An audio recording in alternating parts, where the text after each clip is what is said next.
Pero a la larga la conclusión de estos malos medios era buena, ¿no? Porque era una serie de ineptos reunidos tomando decisiones que creen que le van a agradar a sus jefes. Claro, eso es todo. ¿No? Son manes que creen que están haciendo las cosas bien para mantener su mediocre puesto de mando medio, eso es todo. Esa es toda la Porque ni siquiera, o sea, porque una persona realmente interesada en hacer lo mejor posible para su gestión, se preocuparía de estudiar bien el caso, de resolverlo de acuerdo con la legislación. Claro. O sea, Pero ¿por qué una película extranjera tiene que soportar una carga impositiva mayor que una nacional? Yo no entiendo por qué. Eso creo que es hasta una desigualdad de la ley. Sí, de hecho que Bueno, sí. son leyes proteccionistas que ya... ¿Pero eso por es una- qué? ¿Por qué? ¿Por qué? ¿Qué estamos haciendo? Porque Porque ni a siquiera ver. protege nada, porque Claro. la película llega, lo único que hace es Y la película enriquecer. extranjera de las O sea, lo único que sigue ganando billete es el municipio. La fila de Harry Potter da 7 vueltas, pues igual con todos los impuestos del mundo, ¿me explico? O sea, ¿qué te va a asegurar eso? O sea, no protege nada la industria nacional. Esa norma no es protectiva. No es protectiva. Es extractiva.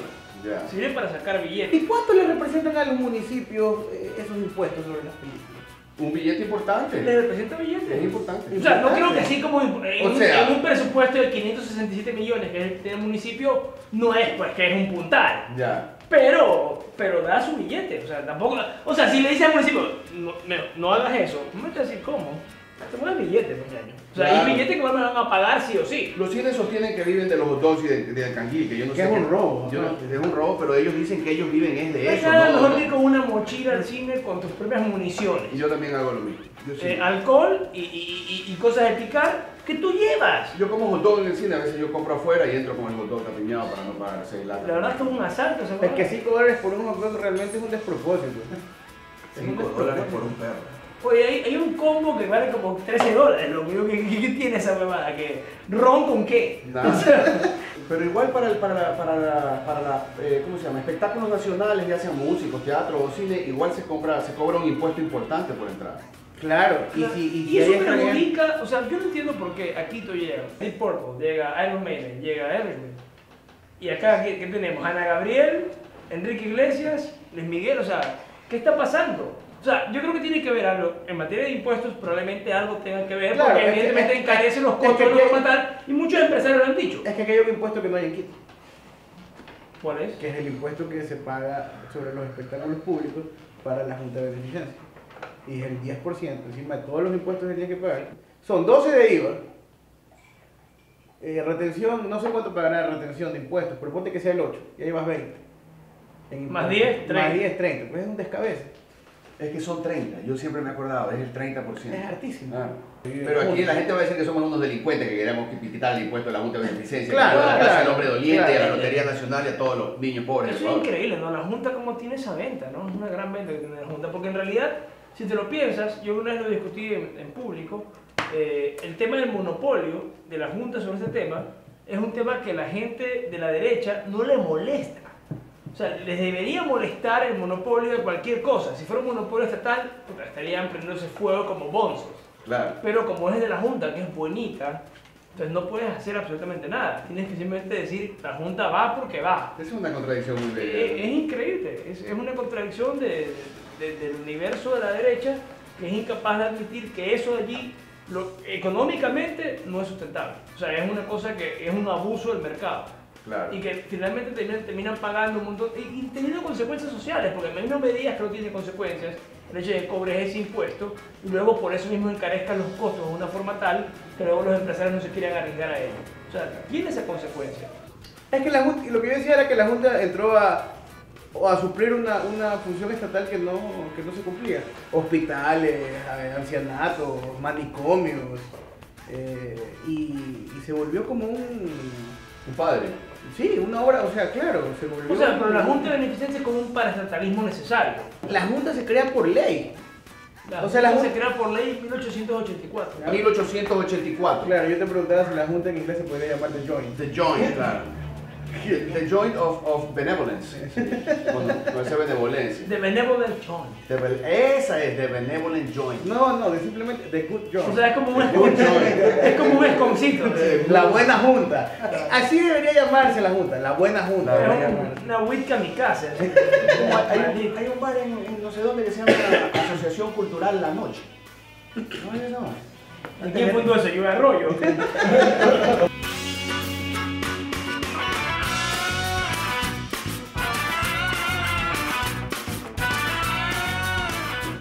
hablar de Elvis. Porque Elvis es como una especie de salitrén ilustre. Claro. Que fue goleado por su propio mando Que fue medio. goleado por su propio, sí, el mando medio, el manager del mago, bueno, en todo caso. O sea, el punto esencial es que a mí me parece increíble cómo el mundo consume lo que en otras partes le da vergüenza a la gente. O sea, Elvis es como un delfín quispe. ¿Ya? Claro, pero- ¿Ya? pero como sale de otro lado, claro, el Big Quispe es bastante más limitado que lo que es Elvis, pero dentro de una cuestión geográfica y cultural, Se lo aprecia, pues. vendría a ser así. Y cuando Elvis salió, era The Hillbilly Cat, o sea, era una especie de chico díscolo del sur, Claro. que no se entendía bien casi, era como una especie de manaba rayado, Pero esos son, que los hacía conflictos, música. esos son los conflictos de identidad nacional. O sea, Es es que el como sur- tú ves una huevada o cómo la ves, depende de dónde vivas. Y de Es dónde que el eres. sur de los Estados Unidos es un lugar muy peculiar. Absolutamente peculiar. Delirante. o sea, Absolutamente delirante, estoy de acuerdo con eso. entonces, ¿cómo no iba a producir un espécimen como... Ya, pero lo interesante es que el gran Elvis? ícono del rock de Norteamérica no sale de California, no sale de Nueva York, no sale de pues la sale del costa monte. norte, sale del monte. Sale del agro. Es como que saques un tipo acá de Salitre, de Calceta, o sea, de una cuestión más o menos rural, no de una gran ciudad, y lo conviertas en el gran ícono de una ¿De dónde nación. era? ¿De dónde era Elvis? ¿Cómo Elvis se nació llamaba en él? Tupelo, Ya. Mississippi. Mississippi. Eso es como nacer en Guamote. Eso es como nacer en Guamote, como nacer en San Antonio, Encalado, donde nació Delfín Quispe. Pero Es más o menos eso. legendariamente los grandes artistas en algún número importante no salen de las grandes ciudades, son gente de pueblos pequeños. Aquí en el Ecuador hay cineastas de Chone, de Durán, de Loro, ¿sí me explico? O sea, venir de un sitio pequeño tiene una perspectiva increíble Eso te iba encima a de la decir, realidad. hay bro. otra Eso lo hemos perspectiva, conversado. hay otra perspectiva. Y es como cuando tú te... y es lo que tú hablabas en la descarga anterior, o sea, salir hacia algo más grande te da contexto. Claro. Entonces, obviamente, quien llega a la ciudad, yo sé que no es tu autor favorito, pero el relato de García Márquez, cuando él llega becado al liceo de Zipaquirá, en las afueras de Bogotá, Claro. y cómo él descubre esta ciudad, que él decía que no había mujeres en las calles. ¿Ya? Y que eso a él le llamaba poderosamente la atención, porque él llega a Bogotá y dice que era una ciudad donde solamente llovía, todo el mundo iba vestido de eterno y no había mujeres en las calles. No había Y él venía del Caribe, Y donde él había- venía del Caribe, donde todo el mundo era más bien dicharachero, las mujeres estaban siempre ahí, grandes bullas. Claro. Había rock y falda corta. Claro, y de repente, realmente él viene de la Ciénaga, realmente. De la Ciénaga. De esa parte, más bien para la zona bananera, pero muy cerca del Caribe. Él es un tipo que se define como un Caribe. Como un Caribe. Sí, porque dicen que no se dice caribeño, sino un Caribe. Entonces... Y al resto del mundo le importa un carajo cómo se autodefine más y le decimos caribeño porque nos calienta. O sea, Claro. También puede ser un cariberga. También. Claro. De hecho, Caribe acá es otra cosa. Caribe. No seas tan Caribe. Claro. Claro. Pero bueno, es como él entra a la ciudad y cómo lo golpea la ciudad grande viniendo desde otra Cuando perspectiva, naces en ¿no? una ciudad más grande, sin querer decir que Guayaquil es una ciudad Ay, grande, pero- porque no tienes las mismas perspectivas desde afuera. Yo lo que digo al final del día es que a mí lo que me gusta de Elvis es cuando más se libera es increíble, es que si tú lo tripeas bien al man, si tú lees biografías del man, Ya. el man es realmente un tipo rústico, un tipo muy limitado del sur, el man solo quería hacerle bien a su mamá y el man quería quedar bien con sus panas y el man solo quería ser un buen chico del sur, all good and bred Puro, claro. South Boy. O sea, el man lo que quería era quedar bien con el personal, nada más. Y alquilaba los cines de Memphis para que todo el mundo vaya a ver las películas. Y el man hizo la Es conscripción. como un futbolista. Es como una especie de futbolista, es un tipo muy rústico, es un Wilson Macías de la música rock. Claro, es como... O sea, es que es un flaco con muchas limitaciones. Es un cover lo que toca al principio. Digamos, ni siquiera, no quiero decir limitaciones. Son limitaciones. Es como un Él vive espectro dentro de su cultural muy contexto, particular. claro. Un espectro Pero cultural. esas son las cosas que se rescatan en el mundo siempre. Y son artísticamente fabulosas. hablando. Por eso a mí me encanta, por eso yo lo admiro mucho.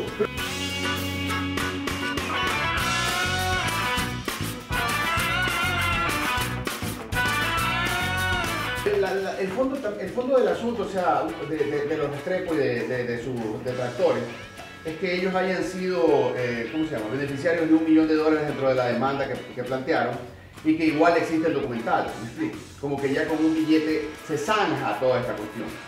Cuando la nota es que lo que los manes quieren es entender genuinamente qué fue qué es lo que sucedió. ¿Me explico? Esa es la pregunta básica. Es que como en toda, como todo en esta sociedad nuestra, queremos reducirlo y esto es algo que el presidente ha ocupado con su demanda millonaria en contra del universo. Queremos reducirlo todo a una formulación matemática o a un resultado matemático de cuánto es lo que algo vale. Yeah. Que no es lo mismo decir cuánto es lo que algo vale que decir cuánto algo cuesta. ¿Ya? Entonces, ¿cuánto vale una honra? Una honra puede valer mucho, pero cuando ya te preguntas cuánto cuesta, ya estás entrando en un juego que es un juego ya, es una escalada simplemente sin retorno, es un círculo vicioso. Es falso. Y es completamente falso, porque ¿cuánto cuesta una vida? Claro. ¿Ya? Lo que hay ahí es un reconocimiento simplemente, y los valores son netamente simbólicos en el tema de los rastremos, porque es la desaparición forzosa de dos niños inocentes por parte del aparato estatal. Entonces, es simplemente es un valor simbólico en cuanto a la reparación de lo que una vida significaba. Es ponerle un precio, pero no tiene nada que ver, o eso no repara en el daño, ni significa que el señor se ganó $1 millón porque como la lotería. Claro. No se trata de eso. Tú sabes que en español no hay ninguna palabra para definir la pérdida de los hijos. Cuando tú pierdes a tu mujer, eres viudo. Cuando pierdes a tu esposo, eres viuda. Cuando pierdes a tus padres, eres huérfano. Pero no hay ninguna palabra que defina la pérdida de los hijos. Claro. De hecho, el único idioma que tiene una palabra para eso es el hebreo. Y es chacol. Yeah. La palabra se llama chacol. Y quiere decir abatimiento del alma. O sea, el alma ya se te viene abajo por la pérdida de tus hijos. O sea, no hay cómo definir eso.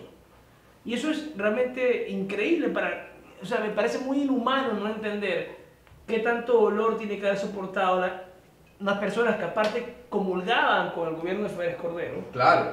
Y que de repente se le llevan puesto por una estupidez. Porque eso es lo que es en el fondo, es una estupidez. Son unos chapas ebrios de poder, imbéciles, que hicieron las cosas muy mal y que luego no supieron cómo tapar su error y confiaron en un establishment que validaba eso. Eso es toda la jugada. Debería tener esa sociedad la suficiente honestidad de admitir eso. De acuerdo. Eso es lo que tiene que tener, la suficiente honestidad de admitir que aquí hubo un grave error de un poco de imbéciles ebrios de poder que hicieron las cosas mal, de principio a fin, deteniendo personas que no tenían que tener, cometiendo abusos sobre esas personas, matando una por accidente y matando a otra por encubrimiento. Y luego cubriendo todo aquello y esperando que el Estado les dé el encubrimiento total. Eso es todo, la impunidad que se llama. Y la impunidad en esta materia es una vergüenza.